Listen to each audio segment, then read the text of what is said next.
It's how it's preserved and everything. Tell us how you preserve it. Mostly, this is put in an electrolysis bath.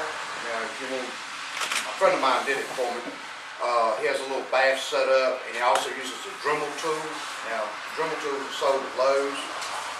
Use a steel brush, preferably, I think he said not carbon steel, but the soft steel brush.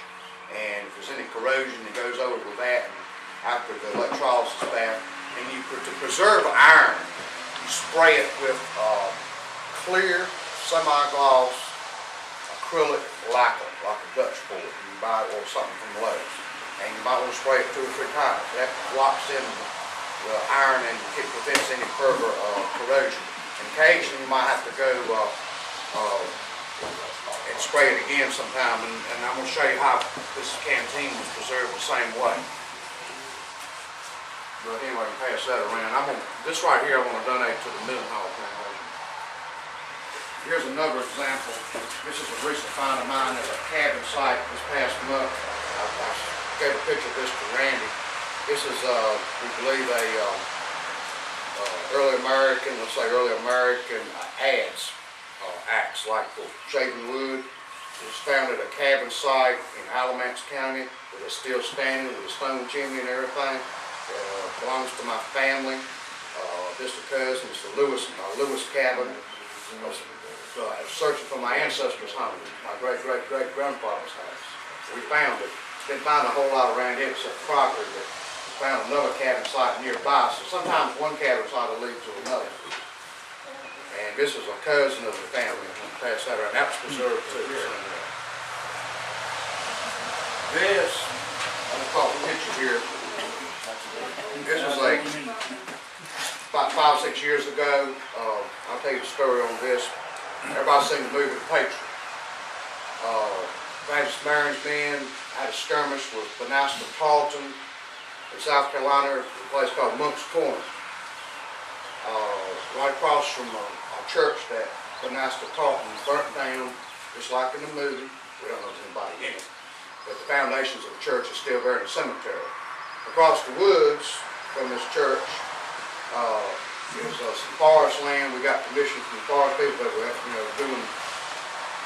cutting wood, subcontracting, and some local relic hunters told us to go in there and said, well, we found some musket balls, and there you might find some musket balls. We went in there that day and found 25 69 caliber red wool musket balls. We went into the woods thoroughly and stumbled on a lost Yankee camp. They're probably from Potter's raid. Potter was a U.S. general through cutting railway lines and tracks up in South Carolina in the war. We think it was one of his camps, and in 3 days we pulled about 400 mini balls out of there. We think they dumped their ammunition and was reissued ammunition. We were finding 6 and 7 up to 15 or 20 mini balls in one hole.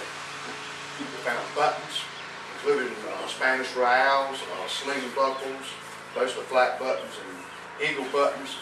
And some of the eagle buttons, I had eagle buttons crumble in my hand right in front of my eyes. When I dug them out of the ground, there was nothing left but the back. You can see the front, it crumbled in my hand because it was around pine trees. Pine trees very corrosive to it.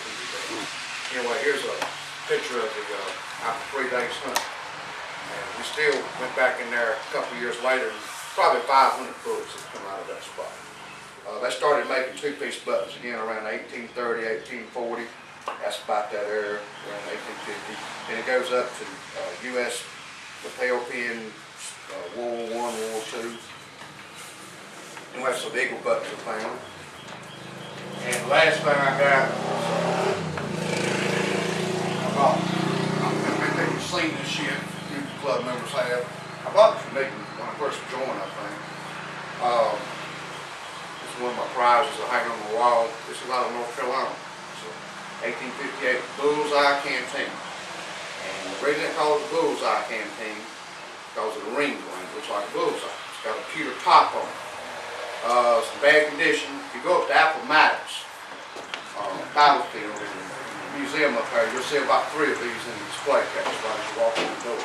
It's found in North Carolina and Sampson County at a former Confederate trench site which runs across land owned by one of them chicken processing companies. And they say, go for it. So we hunted. It's now, this was actually found in a gully. This is a good example of hunting trashy areas. This area was combed by former relic hunters who told us about it. They found some buttons in there. We didn't find any buttons. Have not found any buttons in there since. And actually the land has been posted since then, so we can't hunt it anymore. But this was found at the edge of a gully, and I assume, I thought it was a tin can at first, a big tin can. And that's why the other relic hunters missed it, because they thought it rained iron. Anyway, this was preserved the same way, sprayed it. This was not put in a electrolysis bag. What kind of material is it made out of? This is just basically tin, you know, canteen with a pewter top. The top is pewter. I was sitting here wondering, I wonder how they soldered that together. Yeah, it's in bad shape. When I dug this up, this thing was to pieces, almost. I almost crumbled in my hands. And we carefully handled it and sprayed it with the acrylic, semi-gloss clear acrylic lacquer. And I'm gonna have to go back in here and spray it again sometime because you know, the main thing is to keep it airtight. That's why I made a special cake. I spent a lot of money on this case just to preserve it. Keep it airtight. Hangs on my wall. Anyway, come up here and take a look at it. I'd rather just leave this in the paper. I wonder why. It's kind of fragile.